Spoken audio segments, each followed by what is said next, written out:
My dear friend, welcome to the session of wellness wonder and learning. आज मैं आपको environmental pollution से होने वाले प्रभाव के बारे में बताने जा रहा हूँ। एनवायरमेंटल पोल्यूशन से प्रभावित परिवारों की स्थिति वास्तव में दयनीय होती है और इसका सबसे बड़ा जो है उदाहरण हम दिल्ली के आसपास पाते हैं। इसे सबसे बड़े जो इफेक्टेड लोग हैं वो झुग्गी झोपड़ी में रहने वाले लोग हैं, कमजोर वर्ग के लोग हैं, विशेष रूप से वे लोग जो गरीब और निम्न आय वर्ग से आते हैं। वे प्रदूषण के बीच रहने के लिए मजबूर हैं। उचित चिकित्सा व्यवस्थाओं के अभाव में उनकी अक्सर मृत्यु हो जाया करती है। माय डियर फ्रेंड, दिल्ली और मुंबई जैसे बड़े शहरों के आसपास झुग्गी झोपड़ियां इसके उदाहरण हैं, बेहतरीन उदाहरण, जहां लोग अत्यधिक वायु प्रदूषण और जल प्रदूषण में जीवन बिताते हैं। दिल्ली के आनंद विहार क्षेत्र में वायु प्रदूषण सूचांक, वायु गुणवत्ता सूचांक जिसे कहते हैं, एयर क्वालिटी इंडेक्स, वो अक्सर 300 से 400 के बीच रहती है, जो बहुत ही अनहेल्दी सिचुएशन है। अनहेल्दी कैटेगरी में ये आती है। 300 से 400 के बीच एयर क्वालिटी इंडेक्स है। यहाँ के बच्चे अक्सर अस्थमा, रेस्पिरेटरी डिजीजेस और अन्य सांस की बीमारियों से ग्रसित रहते हैं, लेकिन चिकित्सा नहीं मिल पाती उन्हें और उचित चिकित्सा के अभाव में उनकी स्थिति बदतर होती जाती है। एक परिवार का उदाहरण लेते हैं जहाँ माता पिता दोनों दिहाड़ी मजदूर हैं और उनका एक 10 साल का बच्चा है जो अस्थमा से पीड़ित है। परिवार के पास न तो महंगे इनहेलर खरीदने के पैसे हैं और न ही सही समय पर डॉक्टर से सजेशन लेने की क्षमता, कोई साधन भी नहीं उनके पास। इसी तरह प्रदूषित जल पीने से पेट की बीमारियां जैसे डायरिया और टाइफाइड जैसे बीमारियां जो है बच्चे और बुजुर्ग दोनों को हो रहे हैं। बच्चे और बुजुर्ग काफी हद तक जो है इसके शिकार हो रहे हैं और वे मृत्यु को प्राप्त हो रहे हैं। झुग्गियों में रहने वाले लोग प्रदूषित नदियों और जल स्रोतों पर निर्भर रहते हैं। हमारी नदियां जो है आज पूरी तरह से प्रदूषित हो गई है। मुंबई के धारावी क्षेत्र का उदाहरण ले, यहाँ लोग खुले नालों और दूषित पानी का उपयोग करते हैं। पानी की व्यवस्था नहीं है, जिससे वे जल जनित बीमारियों को शिकार होते हैं। ऐसे लोग जिनकी आर्थिक स्थिति पहले से ही खराब होती है, बीमार पड़ने के कारण उनकी स्थिति इतनी खराब हो जाती है कि वे उभर नहीं पाते हैं, जिससे उनकी जो है स्थिति जीने के लायक नहीं रहती है। वे बहुत कम समय में ही खत्म हो जाते हैं। तो माय डियर फ्रेंड, इस तरह से हम देखते हैं कि प्रदूषण जो है हमारे स्वास्थ्य को बहुत प्रभावित करता है। वायु प्रदूषण से अस्थमा हो रहा है, श्वसन रोग हो रहा है, हृदय रोग हो रहा है और समय से पहले मृत्यु हो रही है। यह आंखों और गलों में जलन पैदा करता है, फेफड़ों को नुकसान पहुंचाता है, खासकर बच्चों और बुजुर्गों में ये रेस्पिरेटरी डिजीज उत्पन्न करता है। ध्वनि प्रदूषण के कारण सुनने की क्षमता खत्म हो रही है। टिटनस, कानों में घंटी बजना, टिनिटस और नींद की कमी, हृदय के रोग इत्यादि जो है काफी हद तक फैल रहे हैं। अर्थव्यवस्था, जल प्रदूषण से कृषि उत्पादन में कमी आ रही है और जब कृषि उत्पादन में कमी होगी तो अर्थव्यवस्था जो है धीरे धीरे ध्वस्त हो जाएगी, जिससे कि मछली पालन, जल आधारित उद्योगों और सकल घरेलू उत्पाद में कमी हो रही है। जीडीपी जो है धीरे धीरे घटता जा रहा है। कृषि उत्पाद में कमी से खाद्य असुरक्षा की समस्या उत्पन्न हो सकती है और हो गई है। इससे गरीब और कमजोर वर्ग के लोग सबसे अधिक प्रभावित हो रहे हैं। जल संकट के कारण लोगों को अपने घरों से पलायन करना पड़ रहा है। कई बार ग्रामीण क्षेत्रों के लोग अपने घरों से मजबूर होकर शहर की ओर पलायन करते हैं, जहां उनके जीवन यापन में काफी कठिनाइयां होती हैं।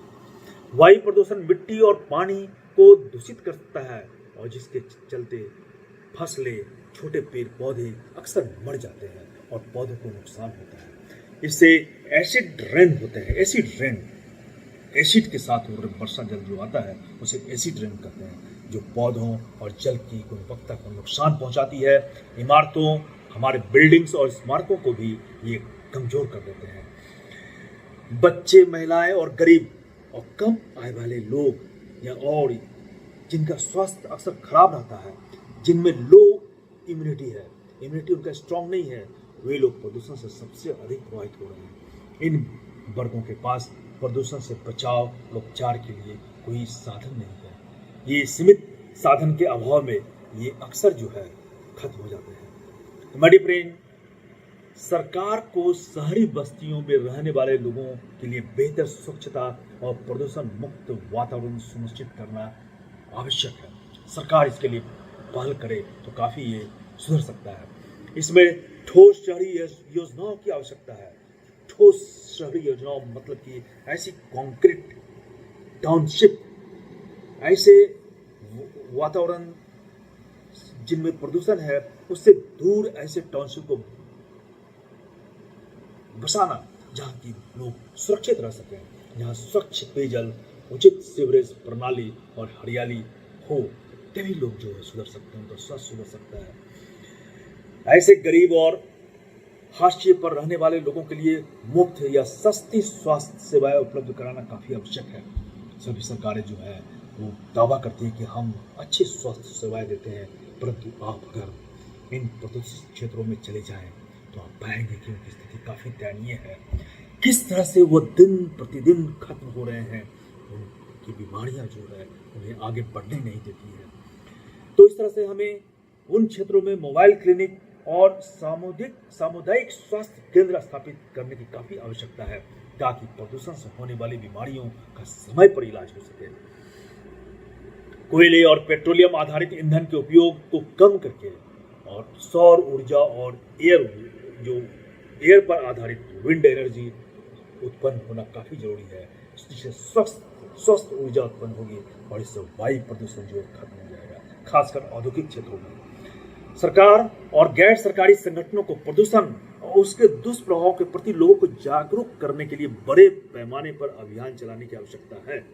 लेकिन अफसोस की बात यह है कि अगर कोई इन पर्यावरण प्रदूषण के खिलाफ अभियान शुरू करता है तो उससे लोगों को सरकार ही नहीं, आसपास के लोग भी उसे दुश्मन समझते हैं। जीवन को बचाना हमारी प्राथमिकता होनी चाहिए, लेकिन जीवन को बचाने वाले को लोग दुश्मन समझते हैं, खासकर ऐसे इंडस्ट्रियलिस्ट जो सिर्फ उनका मोटो है पैसा कमाना, और इस पैसे कमाने के मोटो में वे इंडस्ट्रीज में उचित व्यवस्था नहीं करते हैं। एयर पोल्यूशन कंट्रोल सिस्टम उनका नहीं चलता है और आसपास के इलाकों में उनका कोई भी व्यवस्था नहीं है उनके द्वारा किया हुआ, जिससे कि लोगों में सुधार हो सके। स्वास्थ्य सेवाएं नहीं उपलब्ध की जाती हैं, स्वच्छ पेयजल नहीं उपलब्ध कराया जाता है। तो इसमें सरकार को विशेष रूप से आने की आवश्यकता है, क्योंकि सरकार जो है यही मेन स्टेक होल्डर है और ये कंट्रोल जो है सरकार द्वारा काफी आवश्यक है।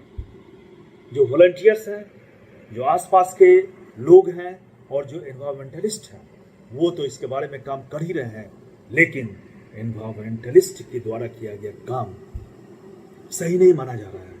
उन्हें धमकियां दी जा रही हैं और उनके लाइफ को खत्म किया जा रहा है। ये बहुत ही आवश्यक है कि सरकार जो है इस पर ध्यान दे और प्रदूषण को खत्म करे, तभी हम आसपास के लोगों को बचा सकते हैं। उनका जीवन जो है बहुत अनमोल है। माय डियर फ्रेंड, प्रदूषण से अगर किसी एक व्यक्ति की भी जान जाती है तो समझिए उस समाज के लिए कलंक है। आज के इस उन्नत समाज में हम इस तरह के कलंक को खत्म करें और हम वातावरण को स्वस्थ करें, क्योंकि जब तक वातावरण स्वस्थ नहीं होगा तब तक हम कुछ भी प्राप्त नहीं कर सकते हैं। कुछ सर्टेन एरियाज में वातावरण को स्वच्छ पाए जाने से हम समाज को नहीं स्वच्छ बना सकते हैं। समाज को अगर उन्नत बनाना है, समाज को स्वच्छ बनाना है, हमारे बच्चे को अगर उन्नत बनाना है तो हमें प्रदूषण को खत्म करना ही होगा।